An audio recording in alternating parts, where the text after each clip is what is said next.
Christi, we pray, we study, and we act. This evening, we welcome everyone to a memorial of the life of David Atwood. And our program this evening will be the Dona Nobis Pacem. We will play the music. And then after that, Frank will introduce Father Wall, who will say a prayer. And then Frank will welcome those who wish to share. And then following that, Joe Marcinkowski, very good friend, and also a member of the board, as Frank was, and as Dave was for so many years. Joe will give us some closing remarks. After that, we'll have some pictures, and then we will have a recording of the music "Angels We Have Heard on High." And so thanks to Joyce Hall for recording this and making this possible. So now we will have the Dona Nobis Pacem.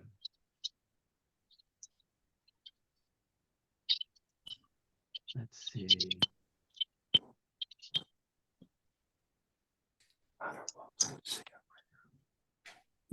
Oh,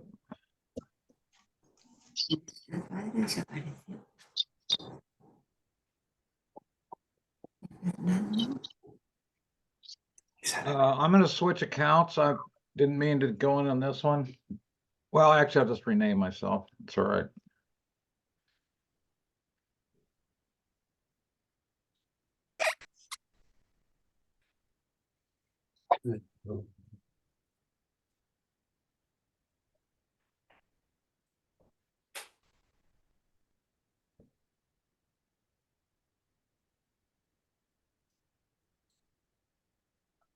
Join in if you wish.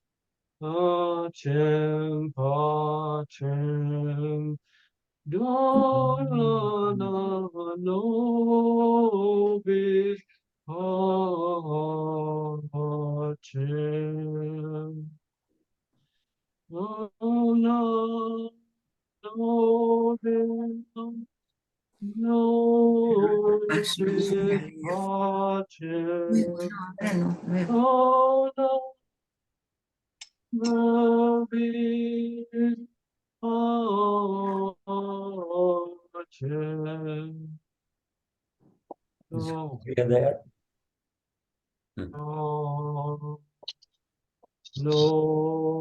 Nobis Pacem. Nobis Pacem. 29 participants. Nobis Pacem, Dona Nobis Pacem.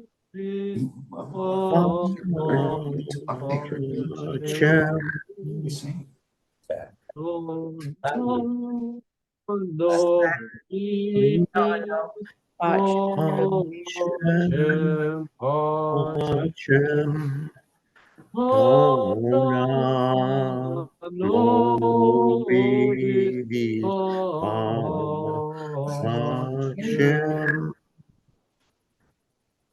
Dona nobis pacem, Dona nobis pacem, pacem, Dona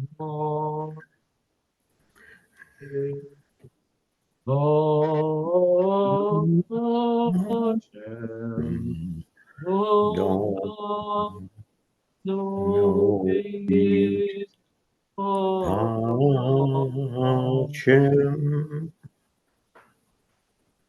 Yeah.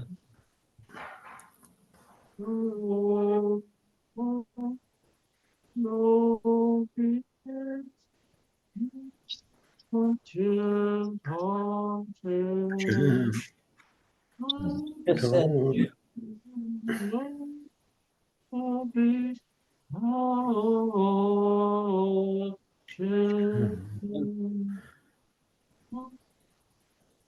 it sounds like a tune. Hachem.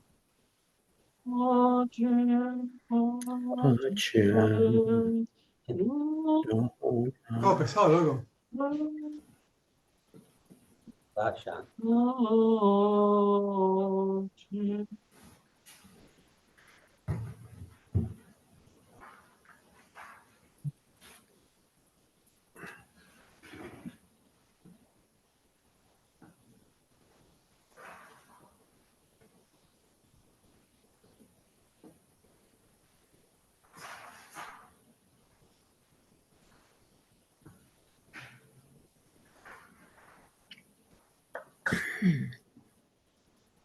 Okay. And now, Frank, would you please introduce Father Wall? My name is Frank Skeeth. I'm a former member of the Pax Christi Texas board, and also a member for many years in Pax Christi Houston, where one of our strongest advocates for peace was Father Richard Wall. So, Father Wall, could you please lead us in an opening prayer?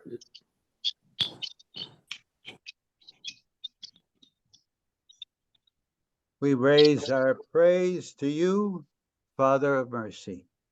We raise our praise to you, Word of peace, Jesus Christ. We raise our praise to you, Spirit of justice. Pax Christi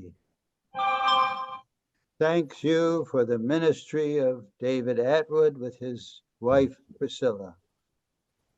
Dave's untiring pursuit of justice and peace for the world and those facing death at the hands of the state was an inspiration and model of Catholic social teaching and the Beatitudes of Jesus.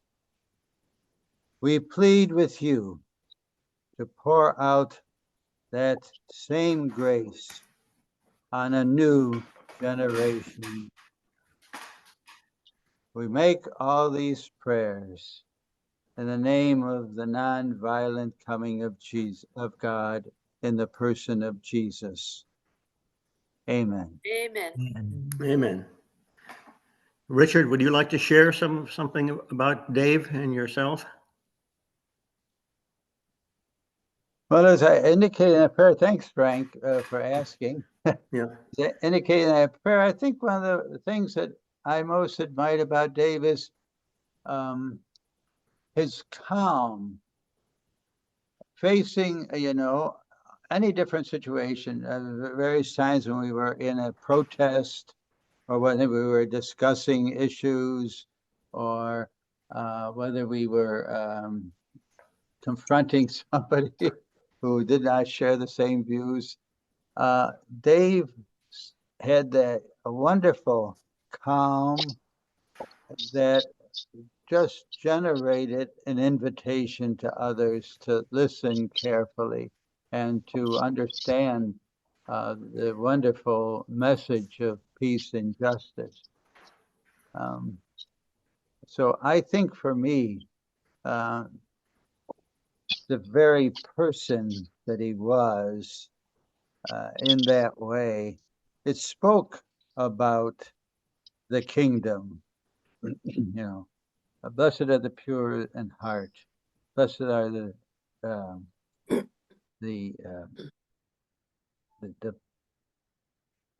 righteous. And Dave personified that for me in a wonderfully calm and peaceful way. Thank you, Richard. We're all going to have the opportunity to share our memories of Dave. I'll start off with a short one for myself, also echoing what Father Richard Wall said. Excuse Dave me a was- minute, Frank. Could we Yes. ask people to mute themselves if they're not speaking? I'm getting Yes. a lot of feedback. Yes, everyone, please mute yourselves. Thank you. I remember one situation when Dave and myself and a number of other Pax Christi and people were at Huntsville, Texas, where the death chamber is for Texas. And we were there. There was going to be an execution that evening, and we were there praying and so on. And Dave, I don't think there was too much forethought to it, but he just decided he had to do something else. So he went to his wife, Peggy, who was standing beside him. He gave her his watch. And I think the only thing he kept was his driver's license. And then he stepped across the barrier telling the police that he was going to talk to the warden about stopping the execution, whereupon he was promptly arrested. And somehow they got bailed together and they got him out of jail the same day, but he had to go back for a trial some period afterwards, and he was sentenced to 1 week in prison. So he did all of this very calmly, and he's an inspiration to anyone that knows him. We'd like to open it up for other people to share. If you would, please raise your hands so we can just recognize someone to share. And if you could be aware that there's about 34 people on here who may be wanting to share, so we can't take up too much time for each individual. So please raise your hand if you'd like to come on.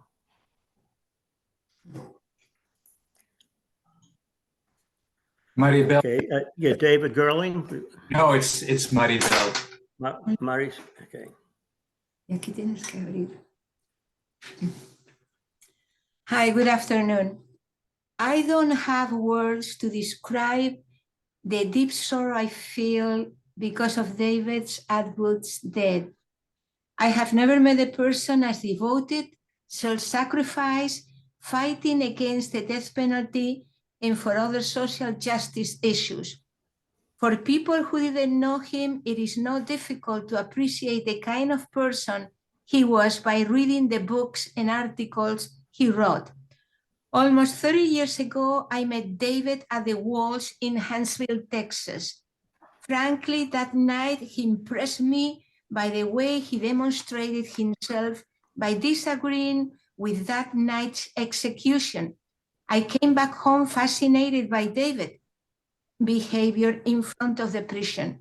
At once, we contacted David so he would tell us the day and hour for next executions.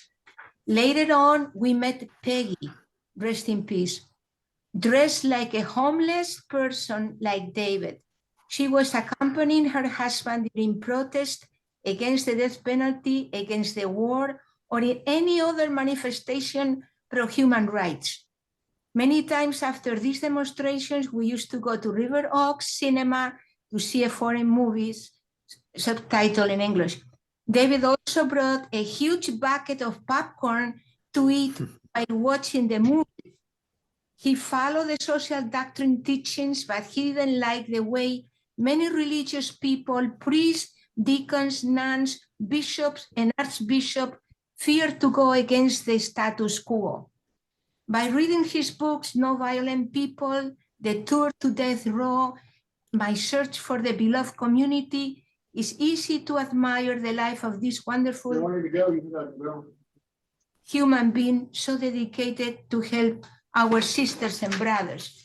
I miss him, not only his presence, but his energy to address tragic social situations that we ignore or don't want to know about. I know that in this moment, he's enjoying the kingdom of heaven promised to those who hunger and thirst for justice. A note, I would also like to mention that Kathy Atwood, daughter of David and Peggy, rest in peace, will be next week a homeless person. She said that all her identity papers, driver's license, birth certificate, and social security were stolen. She cannot pay utilities, telephone, and so on. She said she needs a roof over her head, a job, and transportation. Kathy has a bachelor's degree in education. I call places that came from your suggestions, like Catholic Charities, but is full with homeless people, Casa Juan Diego is full with migrants. Magnificat house doesn't have beds available. What do you think she should do in her situation? Any ideas? Thank you, Maribel. Thank you. Um, I'd like to invite Johnny Zokovich to say a few words about Dave, if you would, Johnny. Yeah, thanks so much, Frank, and thank you all for hosting this. I didn't see notice of Dave's passing until I got the message from you, Frank, just a little, last week, and was really surprised. I had spoken with Dave a few months ago after Peggy had passed, and I listening to Maribel, I was reminded of his book Nonviolent People. It's one of those little books that I keep close on the shelf, partially because it's so easy to read.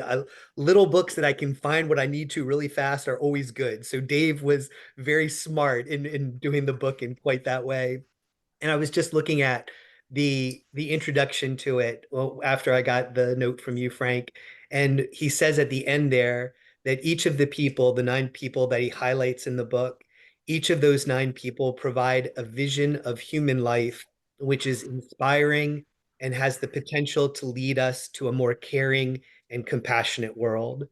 And honestly, we could add a 10th person to Dave's book himself, because I think he did exactly that. I know that all of you in Texas know that even better than I do, how deeply he fostered a compassionate world, a caring world where nobody, especially those most vulnerable, especially those forgotten, whether it be people on death row or whether it be people working like in the Justice for Janitors campaign that he was involved with.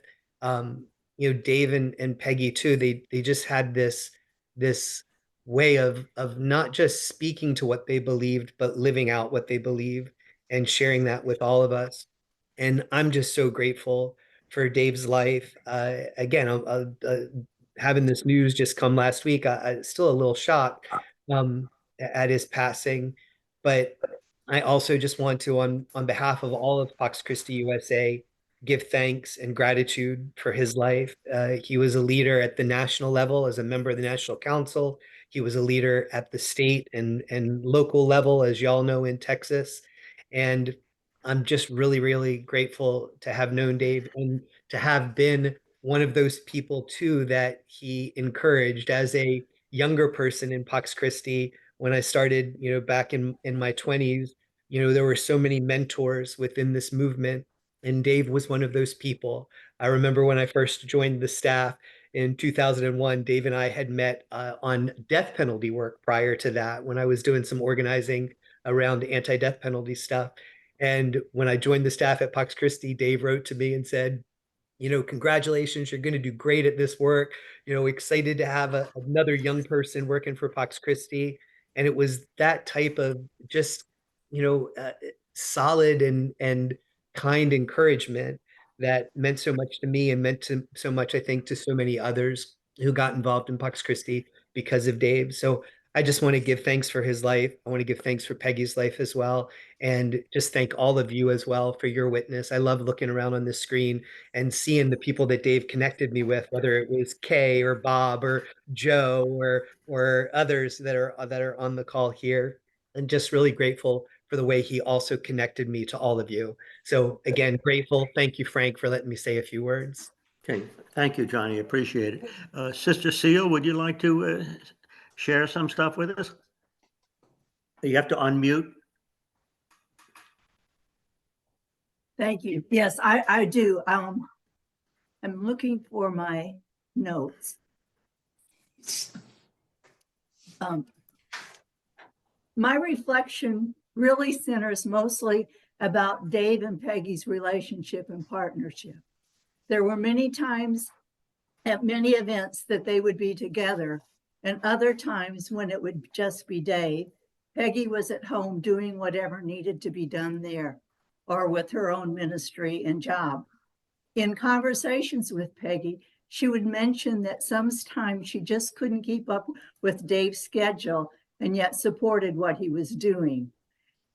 Several years after one of our conversations, when I was out riding in my car or driving in my car somewhere, the song, The Wind Beneath Your Wings, came up.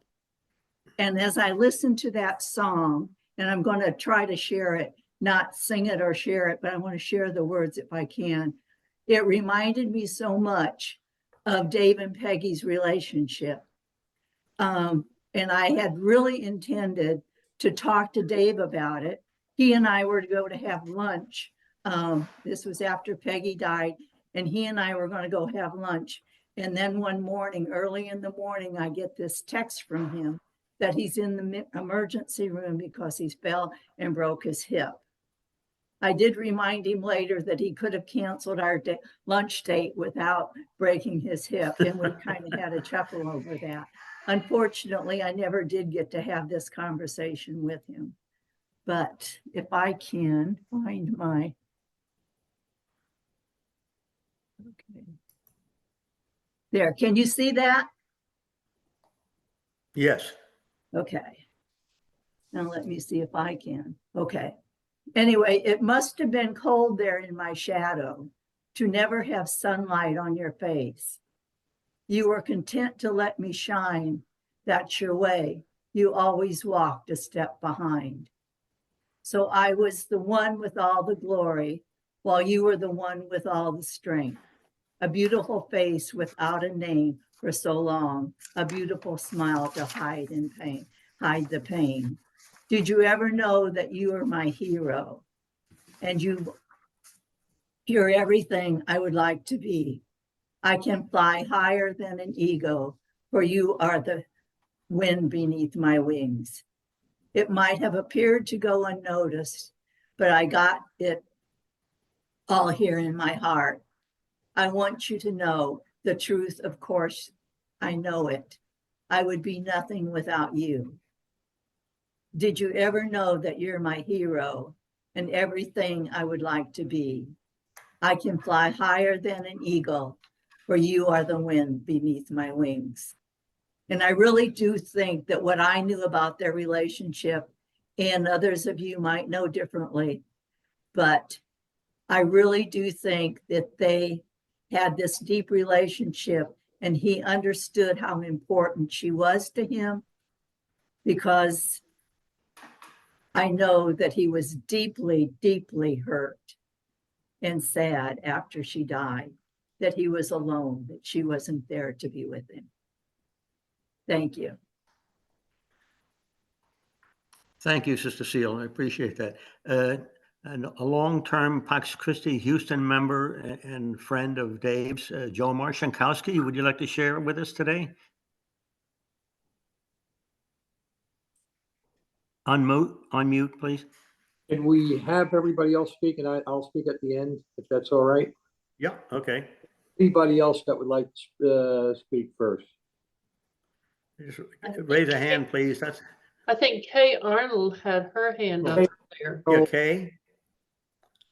I just have a very short thing to share. Recently, Johnny sent out some message from Pax Christi USA, and I happened to notice under there that there was a reference to Pax Christi Texas website. So I went and looked, and there was that photo of all of us at a state conference. I think it was at the Dominican House in Houston, and there was Dave's picture, and thought, what a sweet, gentle, humble face, and a little smile. And I could just remember him chuckling. He had such a nice little chuckle about things. And I was just so glad to see that photo. So Johnny, thanks for whatever was on that website that you sent out.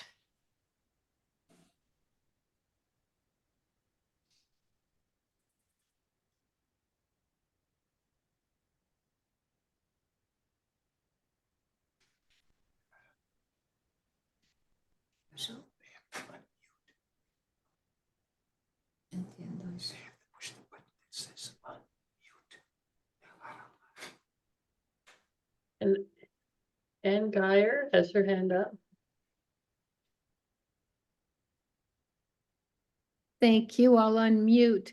I'm so glad that you had this because I learned, maybe I learned about Dave's passing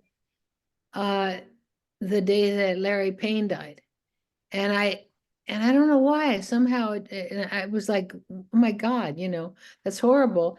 And then I don't know why I started looking for things about Larry, and I found about Dave. And they're really so strange that these great social justice giants died within a few days of each other. And I was hoping that there would be some kind of a service or something for Dave. So I'm happy to have this. I have so many, he was just my idol.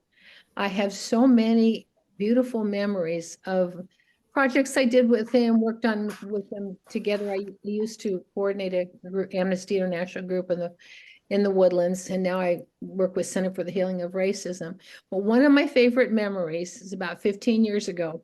Our Amnesty group was very dedicated to death penalty abolition. And Amnesty every year had a project that they urged their groups and members to work on called Weekend of Faith and Action on the Death Penalty. And we would write letters to every year, all the churches and all the synagogues and everybody, especially those that had official statements against the death penalty, which we soon found out did not always trickle down to the local congregations, especially here in Texas. And so one of those days I thought, darn it, I'll just do something at my church. And I belong to church that Charlie actually belongs to. At that time I did, the Northwood UU out in the Woodlands. And I asked Dave if he would, for that occasion, give a sermon to the church, and our whole entire service revolved around it. It was just, I wish I could live it again. I wish you could go in a time machine and live it again. It was so powerful. And the place was packed, and we had beautiful music. And Dave was just riveting, as he always is, just talking from the heart about the injustice and the inhumanity of the death penalty. And people were just so moved. And it was just one of the high points of the time that I knew Dave. And that's all. I really was always dreading the time when he would be gone. Now he's gone. And I thank so much his family for allowing us to get together like this. And thank you very much. Michael Atwood, would you like to say a few words? Unmute, please. Sure. So first, I just want to thank everybody and the organizers of this memorial. I'm very touched by it. My family is very touched. And, we had not had a lot of time to really process my mom's death, and then my father passed. It's been a really difficult time for us. And we knew that my dad had a lot of friends, and we didn't really know how to get the word out about this. We didn't know, the social groups that my dad did all this work with. I mean, we knew of his work, of course, and we spoke to him about it frequently, but, we weren't involved with Pax Christi, and we weren't involved with the social activism. So we really just didn't know how to get the word out. And, I think we were kind of a little paralyzed with grief after he passed, and didn't know how to proceed. So this means a lot that you folks were, willing to put this together for him. We knew he had a lot of friends, and, we just had a little small private gathering with my family, and, we weren't sure how to do anything other than that. I'll just say some words about my dad. I mean, my dad did a lot of great things for a lot of people. And, he spent, probably, 25, 30 years working, on the anti-death penalty stuff, Pax Christi and the Texas Coalition to Abolish the Death Penalty. And, it's really touching to hear how much he inspired a lot of people. I love hearing that, and, my dad was a humanist first. He always put people first, before religion, before politics. And I think some of you touched on that when you were talking about it earlier. believe it was Father Wall who may have mentioned it earlier about my dad. Whenever he would meet someone who had a completely opposite perspective on a political issue, that tends to get people very animated or upset. And my dad, the way he was able to talk to people in a very calm manner and not offend people and not turn it into an argument, but turn it into a discussion was really a skill that he had. A lot of people, especially when they feel passionately about or very strongly about issues, it's very easy to get emotional. And although he did feel very strongly about these issues, he never let those emotions control the conversation. And I think that really helped him get through to a lot of people that didn't share the same beliefs as he did. So, that was definitely a skill he had. And I just also want to say that, he was a great father. He was a really good father. My dad always made time to do the little things, go to the softball games. He was the coach of, we went to St. Anne's Church, in school, which is right on the corner of Westheimer and Shepherd there. So, me and most of my brothers and sisters attended that school from kindergarten or pre-K through 8th. And I remember my dad at a lot of baseball games, a lot of soccer games, a lot of football games. He was a volunteer coach several times. I remember playing basketball with my dad in the backyard. He taught me how to play basketball. So, it's why I love basketball. So, he always made time to do those little things that are so hard to find time to do. And now that I'm a father, a stepfather, I realize how much that means, because it's really, really difficult when you have a professional life and you spend so much time working and trying to provide for the family and trying to bring in the money to make the time to do those other things. But he would do that. And, he would go to baseball games and do all those things and play with us at the house. And so beyond the scope of all the activism and everything, he was a really great father. And I just wanted to mention that. Michael, thank you so much for sharing all that with us. Appreciate it a great deal. Next, I would like to call on someone who told me that earlier that they're from Belgium. Marhan Coaches, would you like to say a few words? Yes, I do. Thank you. Yeah, I am from Belgium, and I've known Dave for maybe 20 years. He was like my foster daddy when I came to Texas for the first time in 2003. I came with two friends of mine. We were active in the death penalty, anti-death penalty community, and I was writing with a guy on death row. And we were actually looking for a place to stay for a month. And we reached out to the community in Texas. And Dave, even without ever met us or known us, or he just said, "You are welcome to stay with us, with my family, in our tree house." And so that's how, yeah, that's how he provided us with a family in Houston. And ever since, I've been there every year. Dave and Peggy and Michael and Joey, and they were as a family for me every time I went to Texas. So yeah, it's he's been an inspiration for me as well, but most of all, he was like really family to me, and also Peggy, his wife.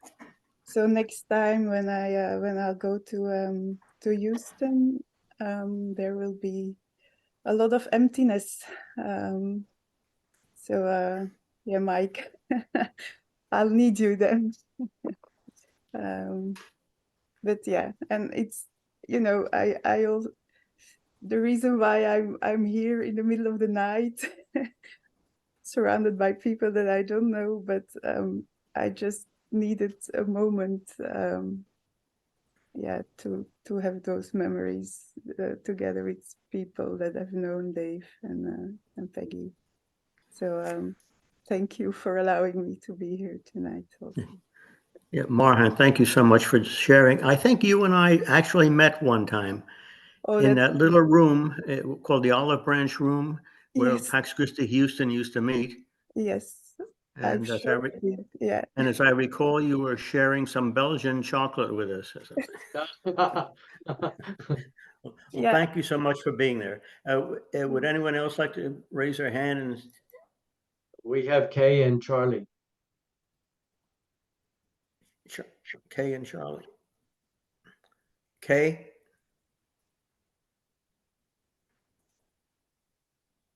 Oh, you need to unmute yourself, Kay. I'm There. trying to There you are. move my hand. I've said my piece. It's all up to someone else now. Then Charlie Lindahl. Okay, thank you, Kay. Yeah, I've known Dave. I've known Dave about 15 years, and I'm in the Houston Peace and Justice Center, and he's going to be definitely missed there. I also mentioned that I ran a lot of the mailing lists, and he generated a tremendous amount of, letters to the editor and all that kind of stuff. But I'll tell you what, when I think of David, I'd like to quote from one of Jim Hightower's favorite subjects. I'll just read this out. Agitation, as Jesse Jackson puts it, it says that an agitator is the center post in the washing machine that gets the dirt out.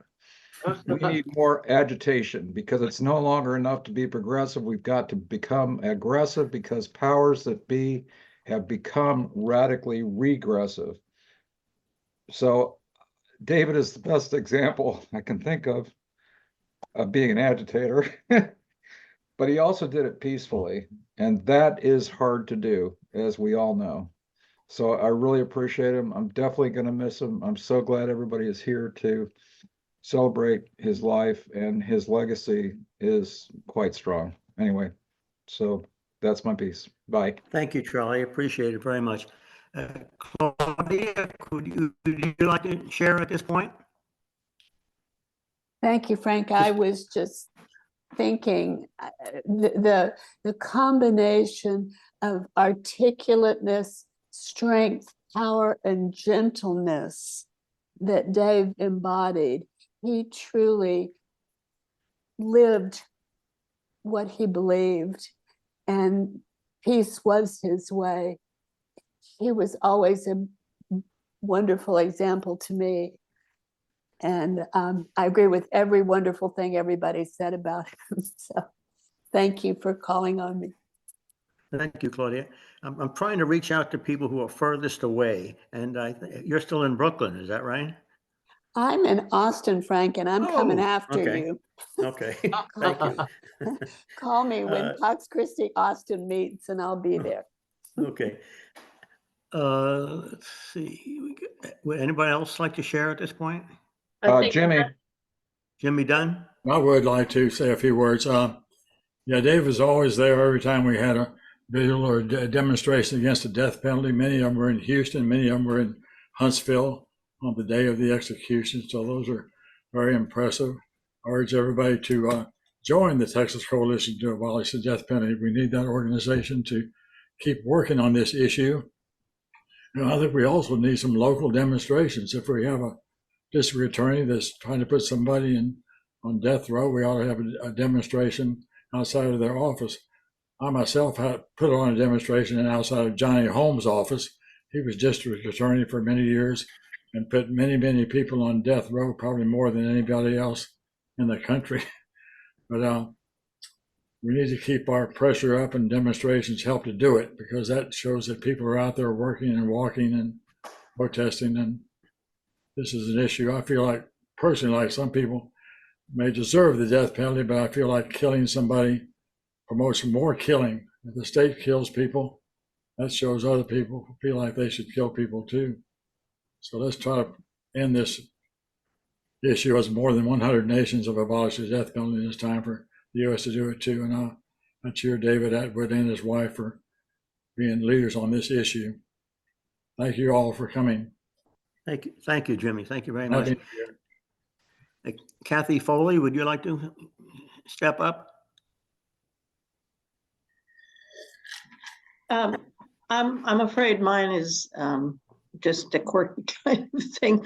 I definitely agree with everything that's been said here, but what I found my brain saying was Dave was always calm except when it came to that downstairs toilet.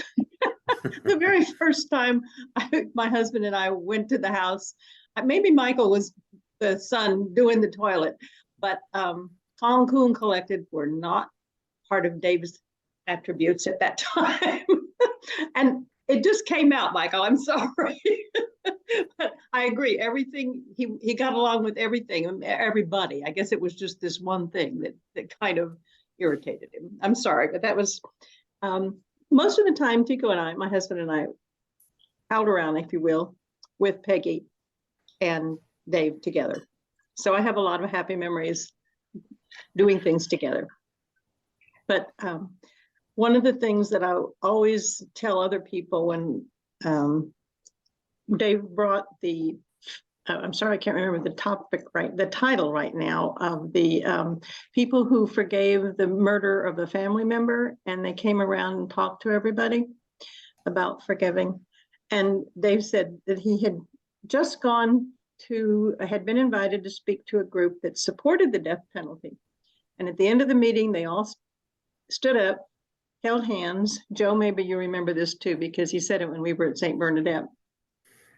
And they all said the Our Father. And when it came to forgive us our trespasses as we forgive those who trespass against us, Dave said, I was the only one talking.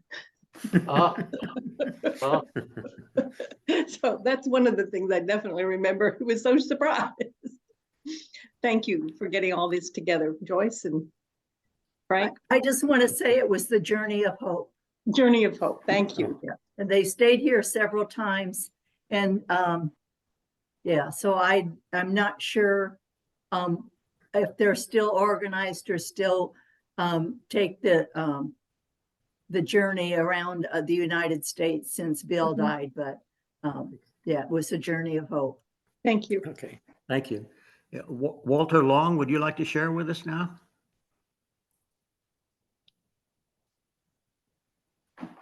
Well, sure. I hadn't raised my hand or anything, but yeah, I've known Dave since I guess the mid 1990s, working on death penalty stuff. You know, in the context of the Texas Coalition to Abolish the Death Penalty, and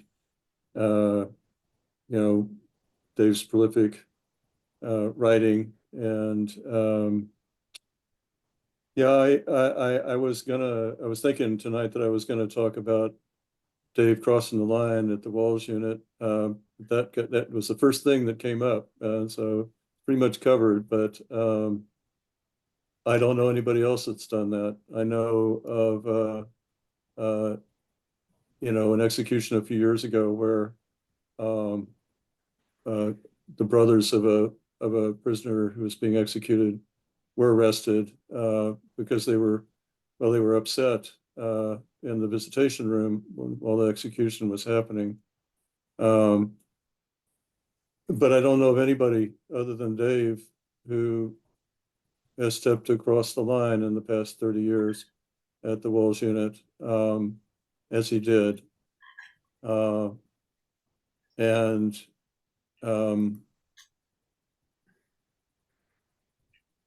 you know, I've thought about doing that myself at some point. I've had clients, though, throughout all that time, and been concerned about any, you know, anything happening to them because of something I might do. So I really probably more than, and I also, gosh, I traveled with Dave. Was with Dave in Europe, the San Egidio community in Rome, I believe we were both there.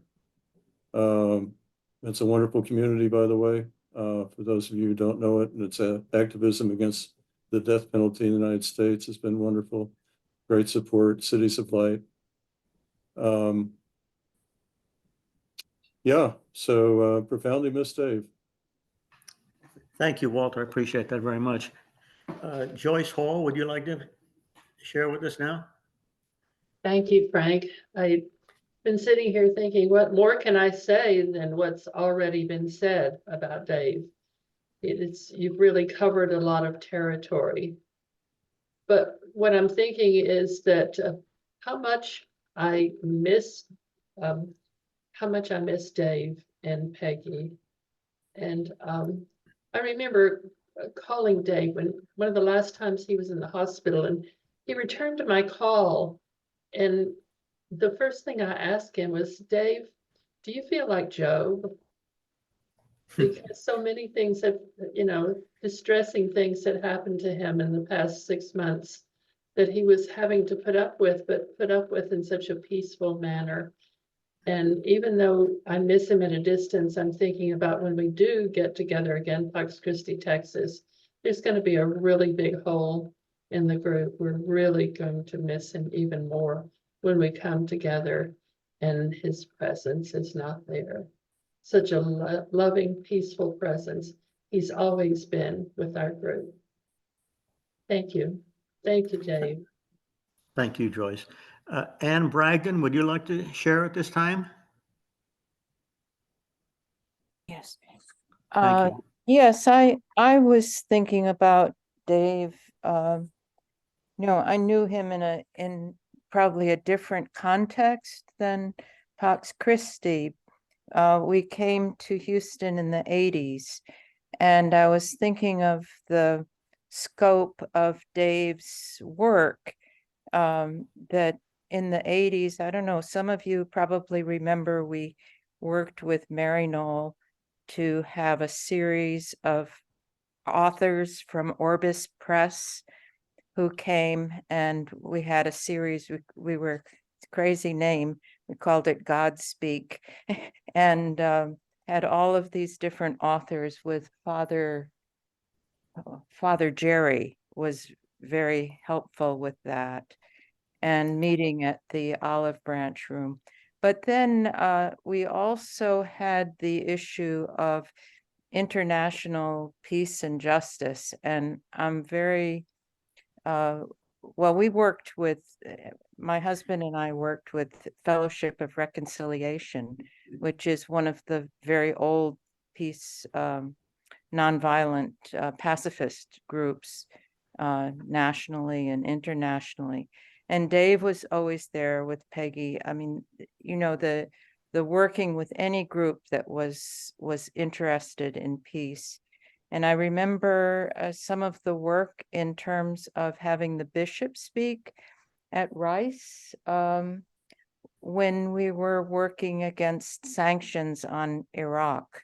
So, I mean, the breadth of his work was really so extensive, with the death penalty and traveling internationally for that work, and work with the unions. I wasn't involved myself, but when we would meet Dave, and we'd often go out to dinner with Peggy and Dave, and just the amount of work that and the groups that he worked with is just astounding. I think at one point we also said, all our individual groups are doing single things.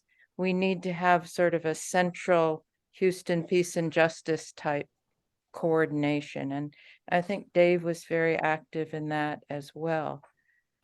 So, really some great memories, being on Kipling near the Lowe's, and kind of the coordination of activities there as well. So it's a big gap to see the Atwoods no longer. I mean, I was less busy in the peace community once I was working full time at the college, but Dave would come, to the programs. We had the social justice films at the Reel at Northwest College, and Kathy Kelly. I mean, all of these wonderful people who were truly inspiring and role models. And Dave and Peggy remain in that category as well. That's basically what I'd like to say. Well, thank you very much, Ann. Appreciate that. Next, I would like to ask Egberto Willies if you would like to share some stuff with us now. Sure. Dave, when I started volunteering at EFT, 90.1 FM. And, he's a chemical engineer, and I was an engineer, and it always intrigued me because of, who he worked for and the kind of stuff that he did. So we would shoot the bull on engineering and politics a whole lot. But and in fact, in some of the articles that he writes, he'd always send them to me, and I would, a couple of times he came onto the program and actually was interviewed. We had a couple of interviews on it, but that isn't the main thing with Dave. I remember one time we were on and off by phone, and I remember one time a particular incident at KPFT that I won't get into occurred, and he called me, and he was pretty much upset. No, to put it bluntly, he was pissed, and we started to talk and talk and talk. And after that particular thing happened, the one thing that went through my mind right away was that this dude is real. Guy is real. He's an original. He's real, and this is the kind of guy that I, would always have my ear. So to his son, my most sincere condolences. But I can tell you, as far as what I know, you had a great father, and I enjoyed the quite a few talks that we've had together. You had a wonderful dad. Thanks. Thank you very much. Would anyone else like to share at this point? I'm not sure if yes, Dave Gerling. Unmute.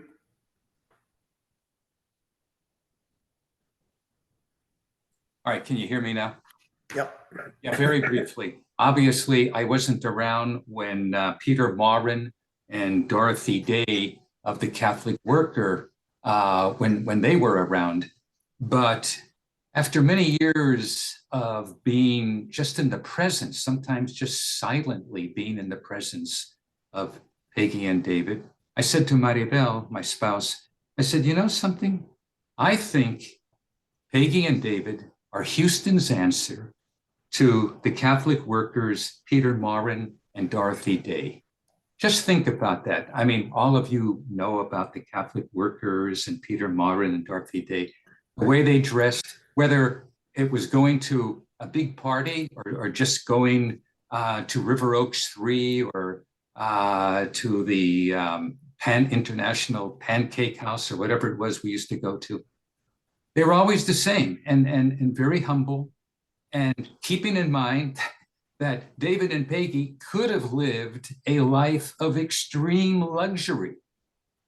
I mean, really. And he gave it all up for the cause. Just think about that. I can't think of anyone else who would do that. I know for sure I would not have done it, but they did it. That's all. Thank you. Thank you, David. Kelly Epstein from Spring, Texas. Would you like to tell us a few words about Dave? Unmute, please. Unmute. Okay, here we go. Can you hear me? There we go. Yep. I agree with everything everybody has said. One thing I haven't heard is how Dave listens. I mean, he had this capability of being completely present to you when you were talking. I went to visit him when he was in the rehabilitation center, and that, well, we talk about Dave and what's been going on with him, how he's feeling. Peggy had died. Before I really knew it, we're talking about me and what's going on with my life, and how he made he was just kind to listen.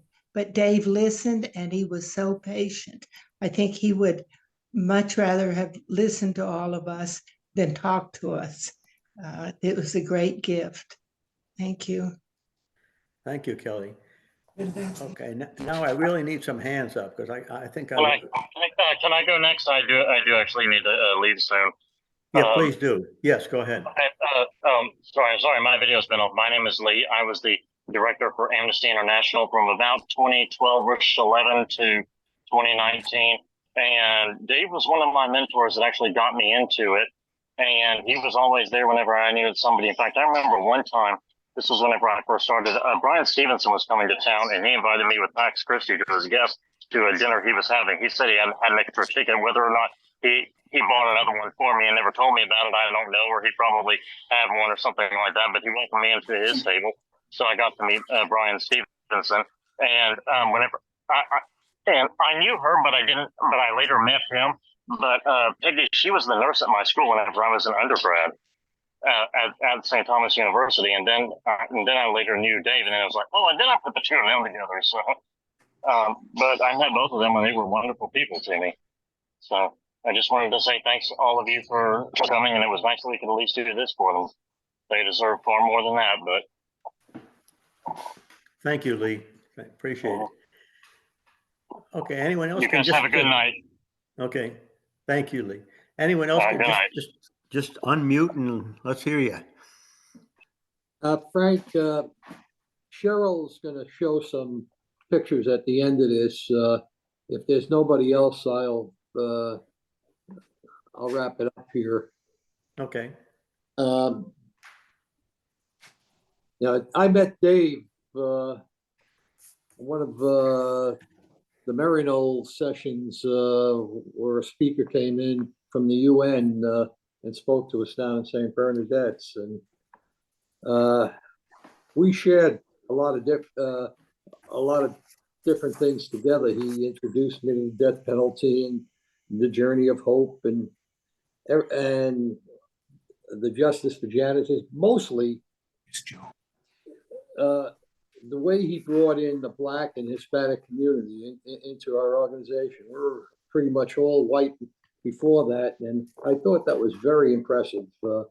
He got us involved in participating in the MLK parade each year. And on the other side, I would make sure he came out to the activities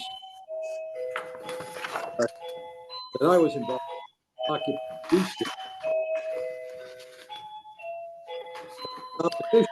Frank, can you unmute? Can you mute? Thank you. So he was there protesting the banks with Peggy and Laura and myself and the corporations, and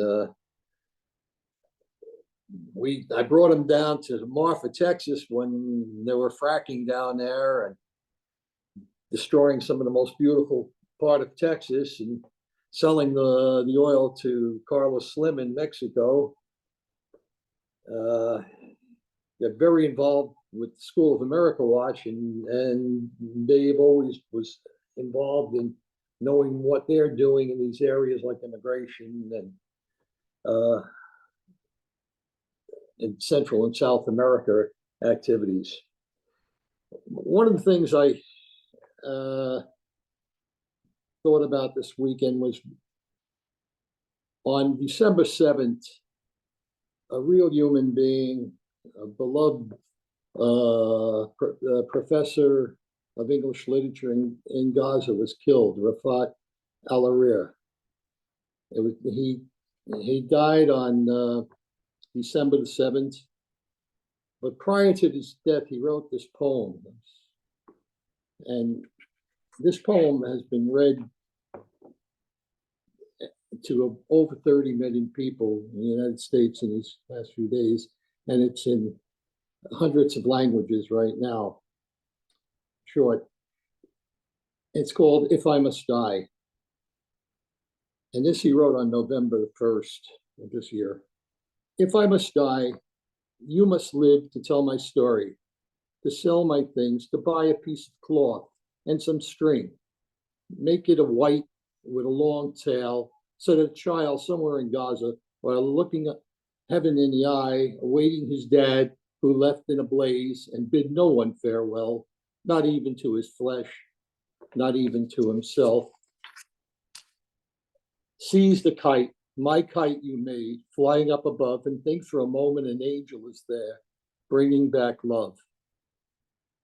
If I must die, let it bring hope, let it be a tale. On Rafat, poem was read, he multiplied himself into the millions. And I think that for Dave too. He multiplies himself. He didn't die. There are lots of Daves here, and I heard them all speak tonight. And there are a lot of young people that follow them. And there are a lot of people from the Black and Hispanic community that aren't here tonight, but would have supported them.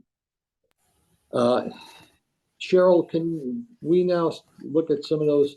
Cheryl had a list of 365 photos, and she chose 50 from that list. And it'll take us about 4 or 5 minutes to watch them, but they're indicative of Dave's beloved community. And that's what I'd like you to take back from this. You can share that screen now, Cheryl. I wasn't going to say anything, but something happened just before when we finished. Well, my friend finished this slideshow for us, and I said, "Well, I guess you feel like you've met Dave," and she said, "Yes." And I don't know how he got everything done the way that he did so much. And there are 100 slides here, so it might be a little longer. But we had to cull them out from 300 slides, and most of these are Dave's photography, and he's not in them a lot. He took them, so I thought this was Dave, the things that David really loved and wanted to hold close because he took pictures of them. So I'll start that now. Cheryl? Yes. Cheryl, Yes. could you hold off on that, please? I'd like Oh. to find out if anyone else wanted to say something. Does anyone else like to talk now? Okay, well, I'd like to just wrap some of this up now with let you all know that we've received a letter from Arianna Ballotta, who is the president of the Italian Coalition to Abolish the Death Penalty. And she wrote a beautiful letter that I'll just read to you, which I kind of sums up many of the things we were talking about. The world feels just a little bit empty today. Our beloved David Atwood passed away in his sleep at his daughter's house in Houston, Texas yesterday. Dave was such an exemplary human being, and there is a lot I could say about him, whom I had known for over 30 years. He was a devoted father and husband and a wonderful friend and brother. Above all, he spent most of his life thinking about others. He was indeed a fierce defender of human rights and devoted much of his life promoting human, economic, social, and cultural rights in Texas and abroad. He was even arrested while protesting in defense of what he strongly believed in. He was the founder of the Texas Coalition to Abolish the Death Penalty, a member of the board of directors of Pax Christi, Texas, a consultant at Beloved Community Project, and a lot more. To me, Dave was like a caring father, a dear and sincere brother and a friend, the type of person who asks how you are doing and then waits to hear the answer. Always there to listen, always there to help. In April, he lost Peggy, his wonderful wife. He called me and said, "Arianna, how am I going to do without her?" And now he has gone to join the love of his life. That's my only consolation. Dave and I worked on so many issues together and achieved many results. He taught me so much and I owe him a lot. However, our biggest dream has not yet come to pass.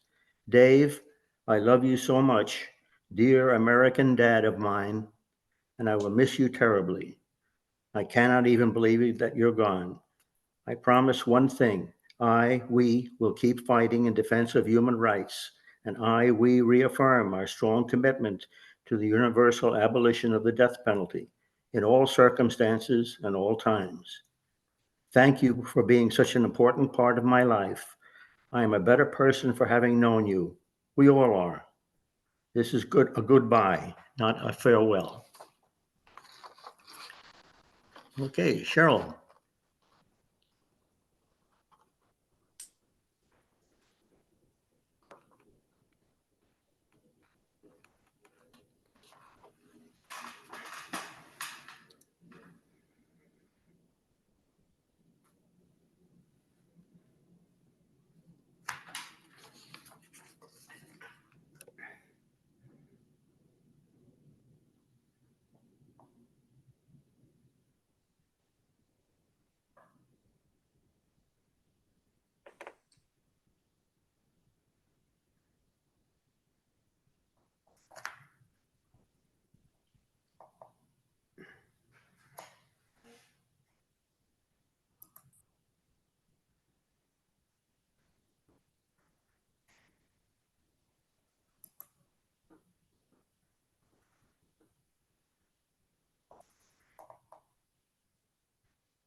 Michael Atwood, if the family are interested in these photos, I'm sure we can arrange for that. And we will now end with Angels We Have Heard on High. Thank you, everyone, for joining us and being part of this event this evening. Bless you. Thank you, everyone. It means a lot to my family. Thank you so much. I know that my dad loved all of you, so. And my mom, of course.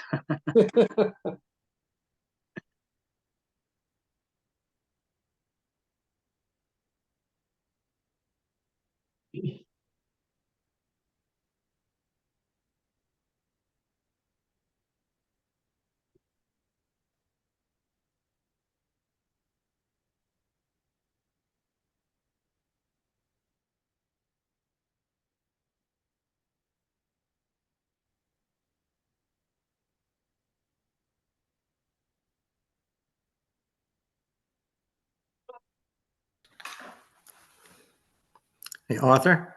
Yes. Okay, I guess we'll close it up now. Okay. Okay.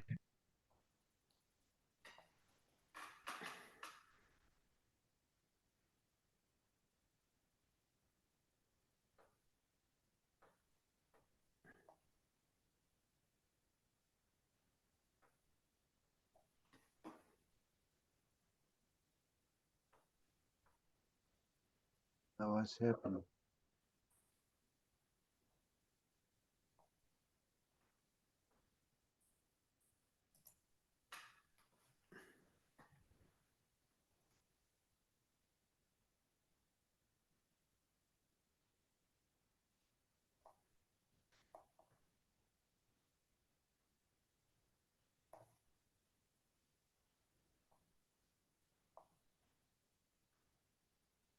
Are you playing something, Arthur? Keep up the good work. Arthur, we can't hear the music. Do you hear it? No. No. Oh, I'm sorry. I thought you could. Okay. Okay.